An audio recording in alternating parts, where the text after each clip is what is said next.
Assalamualaikum warahmatullahi wabarakatuh. Nama saya Muhammad Zayan Nasko dari kelas 11 MIPA 1. Di video kali ini saya akan mempresentasikan catatan bahasa Indonesia saya. Berikut adalah videonya. Teks eksplanasi. Teks eksplanasi adalah teks yang berisi tentang proses mengapa dan bagaimana kejadian-kejadian alam, sosial, ilmu pengetahuan, budaya, dan lainnya dapat terjadi. Suatu kejadian, baik itu kejadian alam maupun kejadian sosial yang terjadi di sekitar kita, selalu memiliki hubungan sebab, akibat, dan proses. Ciri-ciri teks eksplanasi. 1. Informasi yang dimuat berdasarkan fakta atau faktual. 2. Hal yang dibahas yaitu suatu fenomena yang bersifat keilmuan atau berhubungan dengan ilmu pengetahuan. Yang ketiga, sifat informatif dan tidak berusaha memengaruhi pembaca untuk percaya terhadap hal yang dibahas. Yang keempat, fokus pada hal umum atau generik, bukan partisipan manusia, contoh tsunami, banjir, gempa bumi, hujan, dan lainnya. Struktur teks eksplanasi. 1. Identifikasi fenomena. Di bagian ini, sebuah teks eksplanasi menjelaskan tentang gambaran umum fenomena atau peristiwa alam yang akan dibahas. Poinnya bisa mengangkat tentang proses bagaimana fenomena alam tersebut bisa terjadi. Yang kedua, rangkaian kejadian. Setelah mengetahui secara umum fenomena yang akan dibahas, pada bagian ini dijelaskan tentang penyebab dan akibat yang ditimbulkan dari fenomena tersebut. Yang ketiga, interpretasi. Interpretasi dalam teks eksplanasi dapat dikatakan sebagai ulasan atau penarikan kesimpulan. Yang terakhir ada kaidah kebahasaan teks eksplanasi. Yang pertama, menggunakan kalimat pasif. Yang kedua, menggunakan konjungsi kasual atau waktu. Yang ketiga, terdapat istilah ilmiah.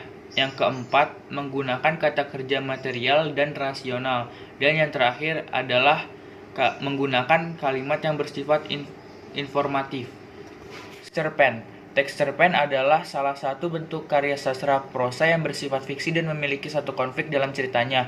Berbeda dengan novel maupun novelet, cerpen memiliki isi yang lebih sedikit. Umumnya sebuah cerpen terdiri dari 1.600 hingga 10.000 kata di dalamnya. Karena keterbatasan tersebut, cerpen akan lebih fokus pada satu alur atau plot, karakter utama dan beberapa karakter tambahan jika diperlukan, serta penyelesaian masalah yang ringkas dan efektif. Ciri-ciri cerpen. Seperti yang telah dipaparkan sebelumnya, cerpen biasanya terdiri dari 1.600 hingga 10.000 kata yang memerlukan waktu untuk membacanya sekitar 10-30 menit. Selain itu, cerpen juga memiliki cerita yang lebih ringkas dan fokus pada satu subjek atau tema. Lalu cerpen biasanya berlangsung dalam satu latar atau alur yang sama sehingga konflik yang diciptakan juga lebih fokus. Terakhir, diksi pada cerpen biasanya juga menggunakan yang lebih sederhana atau mudah dipahami. Struktur cerpen. 1. Abstrak, memberikan gambaran awal atau intisari cerita yang ingin disampaikan penulis. 2. Orientasi, memperkenalkan tokoh dan latar dalam cerpen. Latar yang dimaksud dapat berupa waktu, suasana atau kondisi, dan juga tempat. 3. Komplikasi, menyusun peristiwa yang dihubungkan dengan sebab akibat. Di tahap ini penulis memiliki tugas untuk menjaga karakter dan tokoh untuk tetap menarik peminat pembaca melalui penggambaran konflik yang ada. 4. Evaluasi, memaparkan perjalanan konflik menuju klimaks untuk selanjutnya ditemukan pelariannya.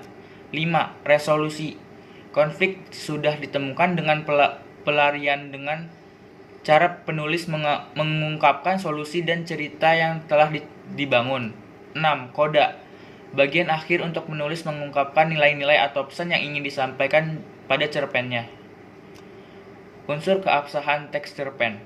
Teks cerpen memerlukan penulisan deskripsi yang jelas dan efektif.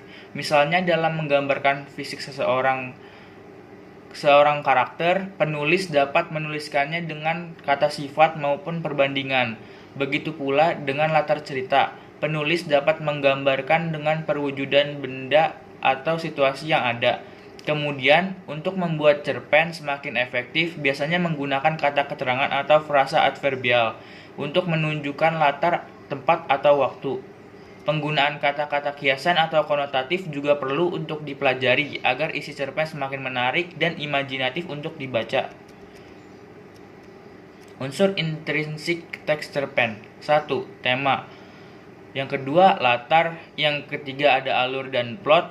Yang keempat, tokoh. Dan yang terakhir, sudut pandang. Unsur ekstrinsik teks cerpen. Terdapat dua hal utama yang perlu kamu ketahui dalam unsur ekstrinsik ini, yaitu latar belakang dan kepengarangan.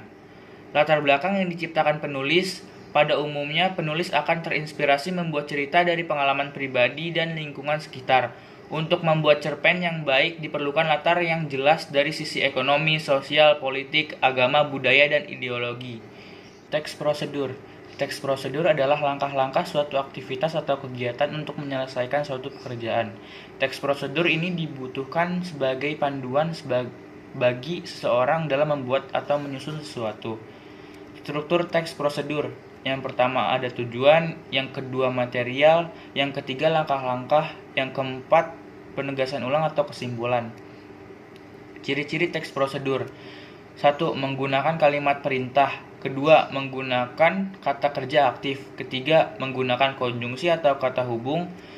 Yang keempat, terdapat aturan dalam hal bahan atau kegiatan. Yang kelima, menggunakan kata keterangan untuk menyatakan rincian waktu, tempat, dan cara. Jenis-jenis teks prosedur. 1. Teks prosedur sederhana. Teks prosedur sederhana hanya berisi 2 atau 3 langkah saja. Contohnya prosedur untuk mengoperasikan setrika. Nomor 2, teks prosedur kompleks. Teks prosedur kompleks terdiri atas banyak langkah atau jenjang untuk tiap tahapnya. Contohnya prosedur pembayaran tilang oleh polisi. Yang ketiga, teks prosedur protokol. Teks prosedur protokol merupakan teks prosedur yang langkah-langkahnya bisa dibolak-balik, tapi tujuannya tetap bisa tercapai. Contohnya, cara memasak mie instan. Kaidah kebahasaan teks prosedur. 1. Kalimat. Pada teks prosedur, kalimat digunakan dapat dikategorikan dalam 3 bagian. Kalimat tersebut adalah kalimat imperatif, yaitu merupakan kalimat mengandung perintah. Kalimat deklaratif. Kalimat ini dikenal sebagai kalimat yang sifatnya lebih memberikan informasi dan sering juga disebut sebagai kalimat pernyataan.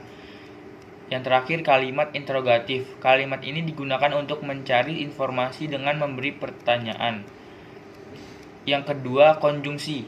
Konjungsi dibagi 2 menjadi konjungsi persyaratan dan temporal. Yang ketiga, numeralia. Numeralia dalam teks prosedur merupakan pilihan yang bisa digunakan selain menggunakan konjungsi.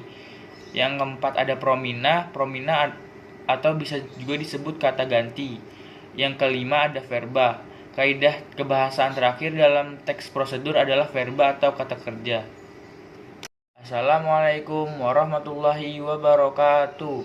Alhamdulillah, kita semua sampai saat ini masih diberikan kesehatan jasmani dari Allah Subhanahu wa Ta'ala, sehingga kita semua dapat berkumpul dalam acara ini. Shalawat serta salam tak luput mari kita haturkan kepada junjungan Nabi kita, Nabi Agung Muhammad Sallallahu Alaihi Wasallam. Semoga kita semua mendapatkan syafaatnya di yaumil akhir kelak. Hadirin yang kami muliakan, ilmu pengetahuan memberikan kita pemahaman mengenai pentingnya menuntut ilmu sebagaimana telah diberikan contoh Allah Subhanahu wa Ta'ala melalui firman pertama yang turun, bahwasanya Allah Subhanahu wa Ta'ala mengajari Nabi Muhammad untuk membaca. Selain itu, dalam surat Al-Mujadalah ayat 11 menjelaskan mengenai kedudukan orang yang menuntut ilmu. Allah akan meninggikan derajat orang-orang berilmu. Tanpa ilmu pengetahuan, seseorang akan buta dengan apa yang ada di sekitarnya. Oleh sebab itu, jangan letih untuk menuntut ilmu setinggi-tingginya. Demikian ceramah pendidikan yang saya tuturkan. Apabila ada salah ucap, saya memohon maaf. Wabillahi taufiq wal hidayah. Wassalamualaikum warahmatullahi wabarakatuh.